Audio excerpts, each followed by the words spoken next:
Welcome back to Monitors Unboxed. Today I'm reviewing the Dell Alienware AW3425DW, the successor to the gaming monitor I've personally been using for the last 3 years. The AW3423DW and its cheaper brother, the AW3423DWF, have remained solid options since launch thanks to Dell offering great performance at a great price for many years now. But with technology advancing, it is time for this 34-inch ultrawide to receive an update, and so this year we have the 25DW model, which can hopefully repeat the success of its predecessor. The AW3425DW is largely the same monitor as the 23DWF. It still uses a 34-inch 3440x1440 QD OLED panel. The main upgrades we're receiving are a boost in refresh rate from 165Hz up to 240Hz and a brand new design to match other 2025 Alienware models. But this is not a newer generation panel or anything like that. It's the same first-gen Samsung display QD OLED technology as seen in the original, just at a higher refresh rate. In fact, this 240Hz panel has been on the market for a while now. I tested a couple of models using it last year from Gigabyte and Corsair. What Dell have smartly done is waited for this panel to come down to an appropriate price point before launching their new ultrawide. When Gigabyte launched the MO34WQC2 using the same panel in the middle of 2024, it was priced at $1,100 US, which made it difficult to recommend when the AW3423DWF was available for $800 or even occasionally $700.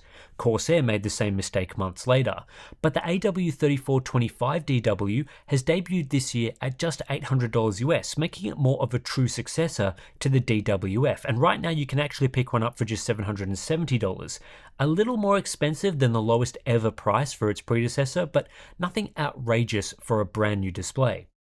Most aspects to the design are completely different with the new 2025 version compared to the original. The panel itself on the front is the same, as is the 1800R curve, but pretty much everything else is different. The biggest change is the shift to Dell's new AW30 industrial design, celebrating the brand's 30th anniversary. This includes a new deep blue finish the company calls Interstellar Indigo. It's the same sort of style and color we saw on the AW2725Q earlier this year. I think this color looks great. However, if you were expecting a normal neutral black to fit in with your largely black setup, this is more of a blue tinted black. The rear of the display has been simplified into a single, sleeker plastic panel, which is both thinner and more impressive than the original. The stand pillar is more rounded, and the base is a small square instead of a medium-sized V, which is more compact for desk setups and more usable as you can place objects on top of it. This new stand design isn't as sturdy, but it retains height, tilt, and swivel adjustability, plus it's slightly taller. The overall build quality is excellent, which continues to be a strength of Alienware monitors. The port selection is simple: one DisplayPort 1.4 with DSC, two HDMI 2.1 48GB/s ports, and a 2-port USB 5GB/s hub with a Type A and Type C connector. The placement of these USB ports is great as they're along the bottom edge, which is easily accessible, rather than tucked away with the other ports on the rear. The Type C only supports data and 15 watts of power delivery. It can't be used as a display input, and there's no KVM switch here. The OSD is near identical to the DWF model. It's controlled through a directional toggle along the bottom edge, just below the Alienware logo.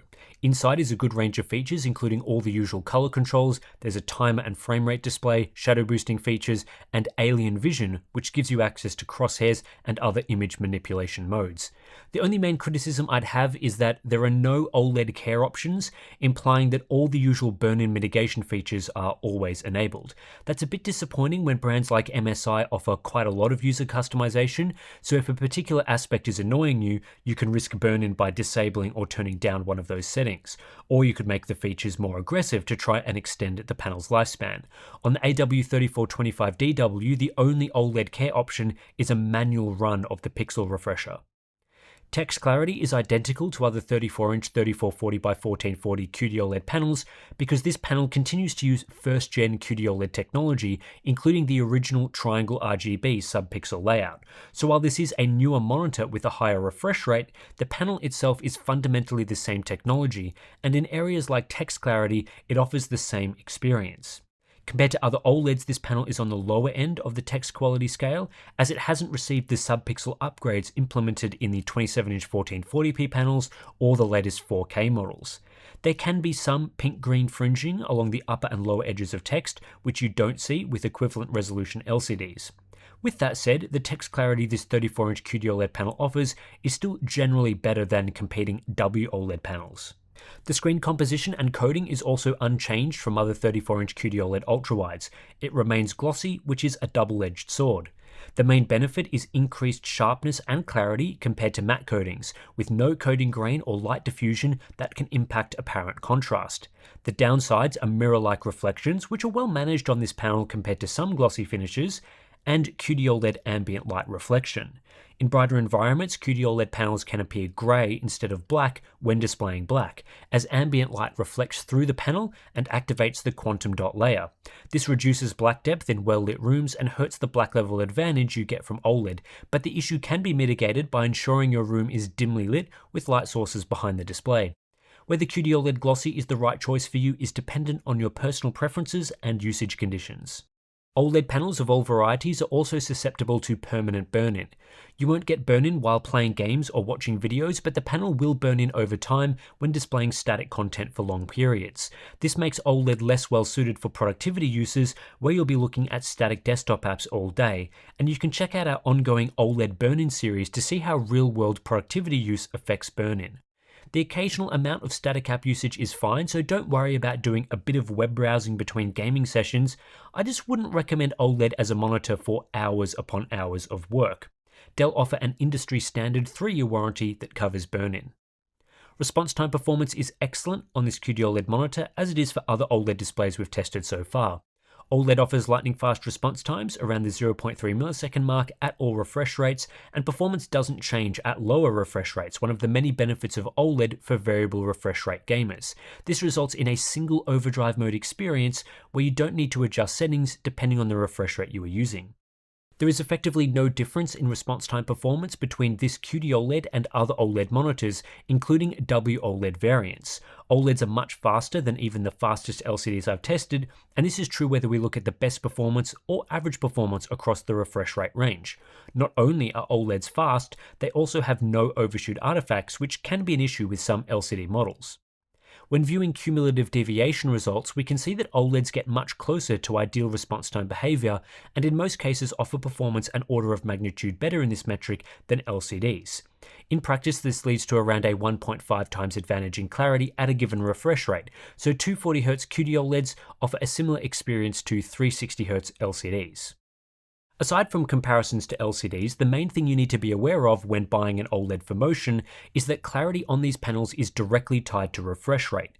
At the same refresh rate, two different OLED monitors will look basically the same, so the actual refresh rate you'll be using is more important than the maximum refresh rate of the monitor.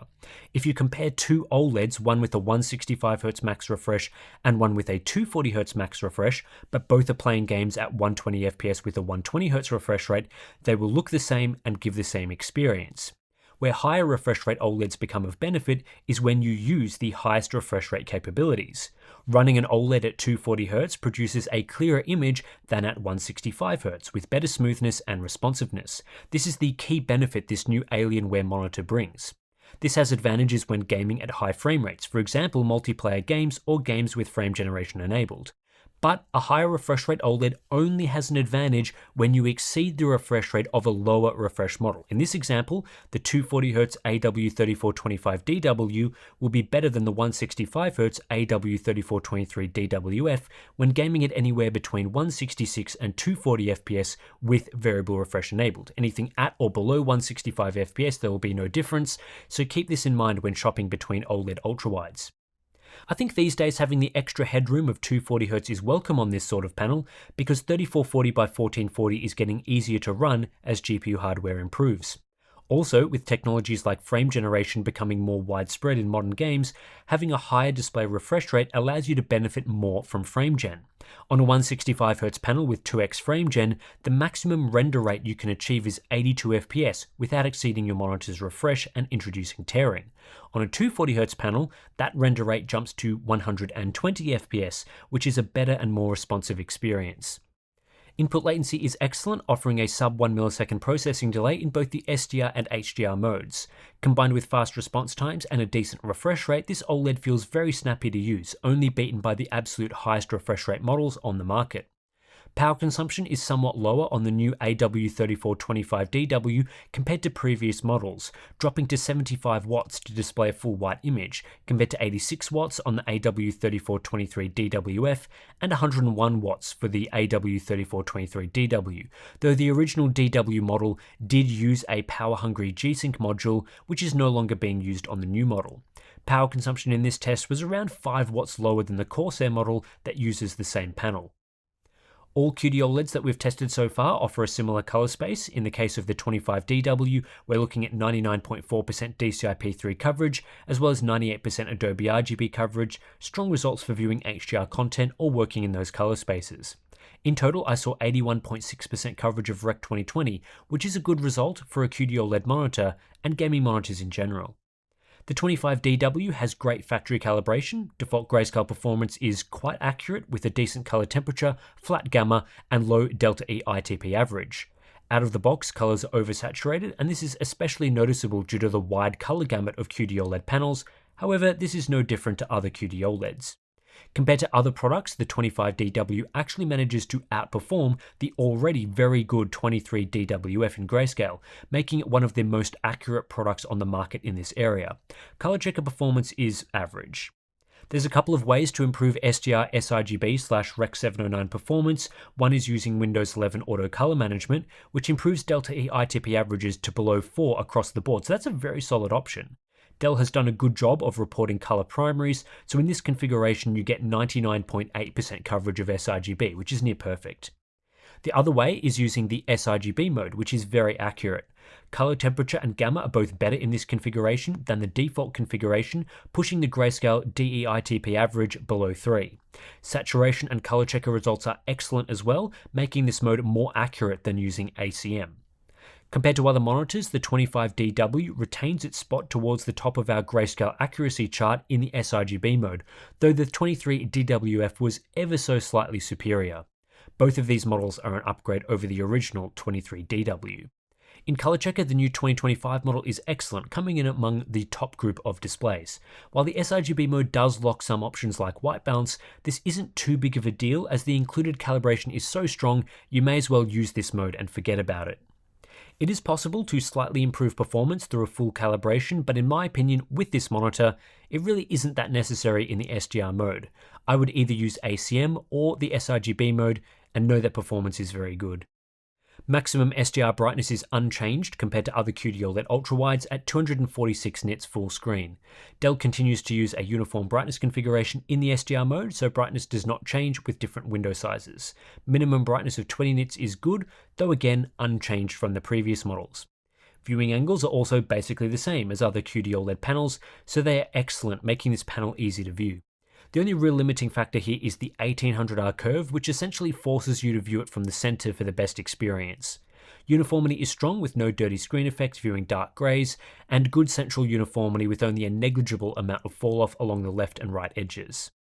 The AW3425DW is well suited to HDR from a hardware perspective. OLED panels, including QD-OLED, directly emit light and have individual pixel control, which makes them ideal for displaying HDR content. This feature allows each pixel to independently vary from fully switching off to displaying bright highlights, giving us deep zero-level blacks and per-pixel local dimming. The level of control OLEDs provide minimizes blooming in high-contrast scenarios and allows for clean distinction between bright and dark areas that are close together. Compared to LCDs with a multi-zone backlight, OLEDs have far fewer ugly illumination artifacts, which are most noticeable when displaying difficult scenarios like star fields or subtitles, and there are no zone transitions as bright objects move around the display. With per-pixel control as its main advantage, OLEDs are best at displaying high-contrast scenes with rich shadow detail, which is a key aspect to a good HDR presentation. Darker content interspersed with dazzling bright highlights brings out the best in OLED displays, as does HDR content with fast motion. For gamers especially, input latency on most OLEDs is low in the HDR mode. The weakness to the HDR presentation on an OLED is overall brightness. While peak brightness can be high in the best cases, full screen brightness is low, and this limits the punch in bright daytime scenes. LCDs may not have per pixel control, but zone backlights can simply get significantly brighter in bright scenes. Depending on what you want out of an HDR monitor, your preference could swing more towards LCDs or more towards OLEDs, but typically speaking, OLEDs are a great choice that deliver a fantastic HDR presentation. Dell offer a range of different HDR configurations, but the two of most interest are the Display HDR True Black mode and the HDR Peak 1000 mode. These operate in the same way as other QD-OLED displays with similar modes. There are several other options like Desktop and Game HDR, but these are just minor variations with small changes to brightness roll-off. What also affects roll-off is the console mode, and specifically the setting Source Tone Mapping. With this enabled, EOTF tracking is more accurate. With it disabled, roll-off is more gentle. This setting is grayed out when using the monitor with a PC, producing behavior that's identical to having the console mode enabled with Source Tone Mapping on. Of the main modes, the True Black mode is the most accurate. Aside from a small bump in brightness in the sub 1 nit range, EOTF tracking in this configuration is very good in all conditions, so you get the correct level of brightness in both dark and bright scenes. No panel dimming to be seen here. However, peak brightness is capped at just 450 nits, so in darker scenes with bright elements, you don't get as much punch, and some objects lack detail in bright areas. The Peak 1000 mode removes the brightness cap, and peak brightness now hits 1000 nits in darker scenes, so there's a lot more punch in elements like fires and lights. EOTF tracking accuracy is strong for smaller windows and lower scene APL, again with a small bump in sub 1 nit brightness. But in brighter scenes, this mode has panel dimming, which drops brightness across the entire screen, despite the panel otherwise being capable of this level of brightness. This affects EOTF tracking and is not accurate. This issue with panel dimming in the Peak 1000 mode is also found on other QD-OLED gaming monitors, so it's not unique to this Alienware. We're still in a position where you can't achieve the highest peak brightness in darker scenes without bizarrely dimming brighter scenes. For the best experience, you'll need to change HDR modes depending on whether you are playing mostly brighter or mostly darker content. Alternatively, you can set and forget the mode you're most interested in optimizing for, but unfortunately there's no one mode that does it all. HDR brightness is identical to other QD-OLED monitors. In these charts, other monitors are listed using their brightest configuration that preserves accuracy, and you'll see basically no difference at various window sizes. This confirms there is no real upgrade in QD-OLED panel brightness between the older 165 and 175 Hz models and this new 240 Hz model. In real scene brightness, the results are close to what we usually see. The True Black mode has no panel dimming, the Peak 1000 mode does.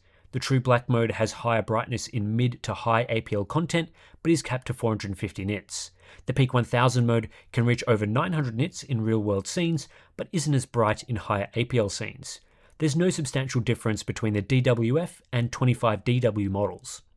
In HDR calibration, the AW3425DW is one of the better monitors thanks to good EOTF tracking and strong grayscale performance. This is also true in color checker. Color volume is high as well, though fundamentally unchanged from other QD-OLED panels. Final section of this review is the Hub Essentials checklist. Dell do a good job of advertising this monitor with a relatively detailed spec sheet that includes accurate numbers for the most part. In the feature support matrix, the AW3425DW also scores well, especially in areas concerning contrast and motion. The main misses here are RGB stripe level text clarity, advanced USB-C functionality, Dolby Vision, a KVM switch, and passive cooling. There is a small fan inside this display, which is effectively inaudible during normal operation. At the end of the day, the Dell Alienware AW3425DW is a relatively straightforward, updated version of the AW3423DWF. It bumps the refresh rate from 165Hz to 240Hz, changes up the design to fit with other 2025 Alienware products, retains pretty much all the features and performance of the previous version, and comes in at a similar price point. To me, that seems pretty solid. As this is largely just a refreshed version of an existing monitor that uses a QD-OLED panel we first saw over a year ago, there are no surprises here, but also no groundbreaking advancements. Brightness, for example, is exactly the same as other QD-OLED gaming monitors, for better or worse. HDR characteristics and configurations are also basically the same, as we've seen from QD-OLED for some time now. That still means the AW3425DW is delivering a great experience for gaming. It's very fast, now even faster thanks to a 240Hz refresh rate with more headroom for competitive gaming, frame generation, and future GPU upgrades.